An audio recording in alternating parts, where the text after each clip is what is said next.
Friends, once again welcome back to tasty curry. ഇന്ന് ഞാൻ ബ്രിഞ്ചോൾ കൊണ്ടുള്ള ഒരു അടിപൊളി ടേസ്റ്റുള്ള റെസിപ്പി ആയിട്ടാണ് വന്നിരിക്കുന്നത്. നമുക്കത് എങ്ങനെയാണെന്ന് നോക്കാം. അപ്പോൾ ആവശ്യമുള്ള ബ്രിഞ്ചോൾ നന്നായിട്ട് കഴുകി എടുത്തിട്ട് ഞാൻ അത് സ്റ്റീമറിൽ വെച്ച് ഒരു 12 മിനിറ്റ് സ്റ്റീം ചെയ്തെടുക്കുന്നുണ്ട്.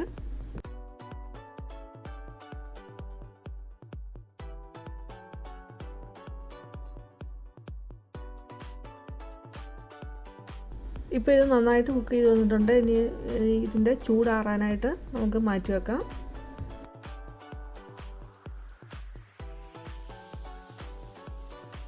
ഇപ്പോഴത് ചൂടാറാൻ വെക്കുന്ന സമയം കൊണ്ട് ഞാനൊരു മിക്സഡ് ജാറിലോട്ട് 3 പച്ചമുളക് എടുക്കുന്നു. അതുപോലെ 1 ഇഞ്ച് കനത്തിലുള്ള ഇഞ്ചി എടുത്ത് പേസ്റ്റ് ആക്കുന്നുണ്ട്.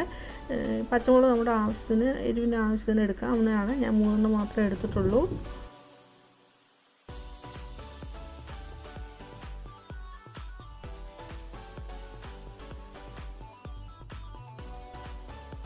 അപ്പോൾ ഇത് ചൂടാറി വന്നിട്ടുണ്ട്. അതിൻ്റെ സ്കിന്നൊന്ന് പീൽ ചെയ്യണം. അപ്പോൾ അങ്ങനെ പീൽ ചെയ്തെടുക്കുന്നുണ്ട്. അതുപോലെ ഞെടുപ്പിൻ്റെ ഭാഗം ഒന്ന് കട്ട് ചെയ്ത് കളയുന്നുണ്ട്.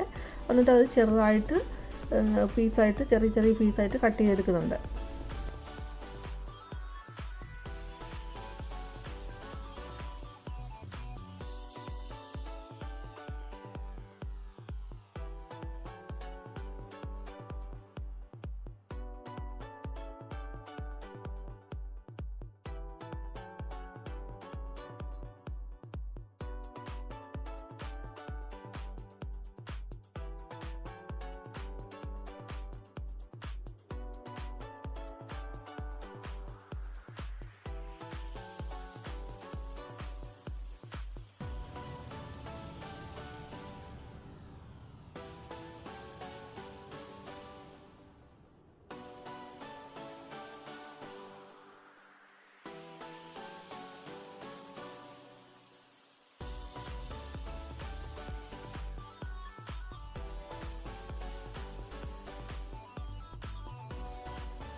അപ്പോൾ പച്ചമുളകും ഇഞ്ചിയും ഇട്ട് പേസ്റ്റ് ആക്കിയത് എല്ലാം കൂടെ 1 സ്പൂണ് വരുന്നുണ്ട്.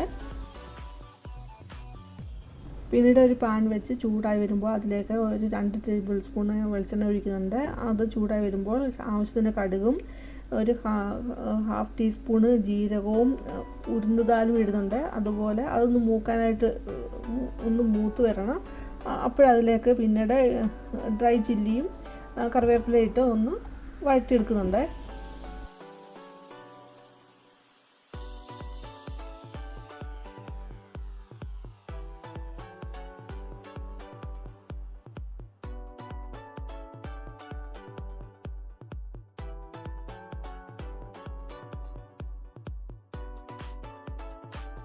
പിന്നീട് അതിലേക്ക് പച്ചമുളകും ഇഞ്ചിയോടുള്ള പേസ്റ്റ് ഇട്ട് വഴറ്റിയെടുക്കുന്നുണ്ട്.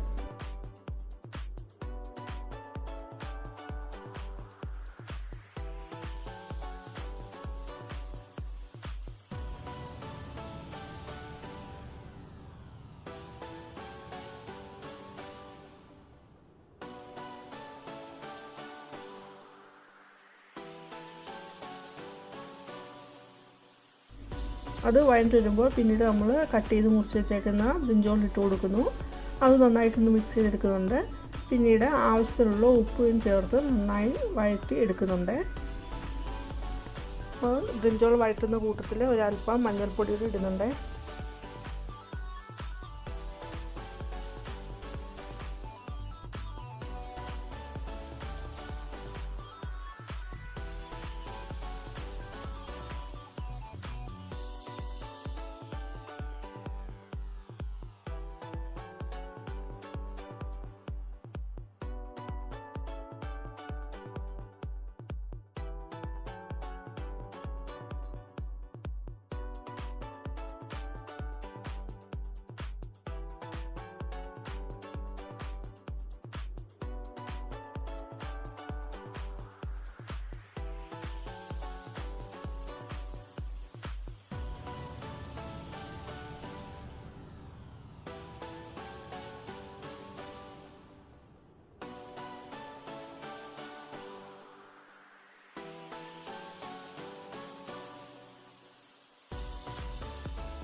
ഇപ്പോൾ ഇത് നന്നായിട്ട് വഴണ്ട് വന്നിട്ടുണ്ട്. ഇനി അതിൻ്റെ ചൂട് മാറാനായിട്ട് മാറ്റി വെക്കുന്നു. പിന്നീട് 2 കപ്പ് തൈര് എടുത്ത് അതൊന്ന് ഉടച്ചിട്ട് അതിലേക്ക് നമ്മൾ ചൂടാറിയ ബ്രിഞ്ചോൾ മിക്സ് ഇട്ട് കൊടുക്കുന്നുണ്ട്. എന്നിട്ട് നന്നായിട്ട് മിക്സ് ചെയ്തെടുക്കുന്നുണ്ട്. അപ്പോഴേ അടിപൊളി ടേസ്റ്റിലൊരു ബ്രിഞ്ചോളിൻ്റെ റെസിപ്പി ഇവിടെ റെഡി ആയിട്ടുണ്ട്. അതിനകത്ത് പേസ്റ്റാക്കി ചേർത്ത പച്ചമുളകിൻ്റെ ആ ഇഞ്ചിയുടെ നല്ലൊരു ഫ്ലേവറാണ് ഇതിന് കിട്ടുന്നത്. അതുപോലെ ഇതിനകത്ത് നമുക്ക് വേണമെങ്കിൽ മല്ലിയിലയും കൂടെ ചോപ്പ് ചെയ്ത് ചേർത്ത് ഉപയോഗിക്കാവുന്നതാണ്. അങ്ങനെ ഇഷ്ടമുള്ളതൊക്കെ അങ്ങനെ ഉപയോഗിക്കാവുന്നതാണ്. ഇത് നല്ലൊരു ടേസ്റ്റാണ്.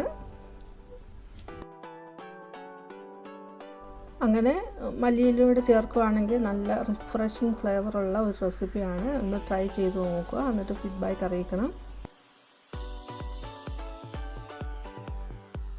അപ്പോഴേ എപ്പോഴും പറയും പോലെ ലൈക്ക് ചെയ്യുക, ഫാമിലിയും ഫ്രണ്ട്സും ഒന്ന് ഷെയർ ചെയ്ത് കൊടുക്കുക. അതുപോലെ നിങ്ങളുടെ അഭിപ്രായങ്ങളും നിർദ്ദേശങ്ങളും കമൻറ്റ് രൂപത്തിൽ രേഖപ്പെടുത്തുക. ആദ്യമായിട്ട് കാണുന്നവരും സബ്സ്ക്രൈബ് ചെയ്യുക. Thanks for watching.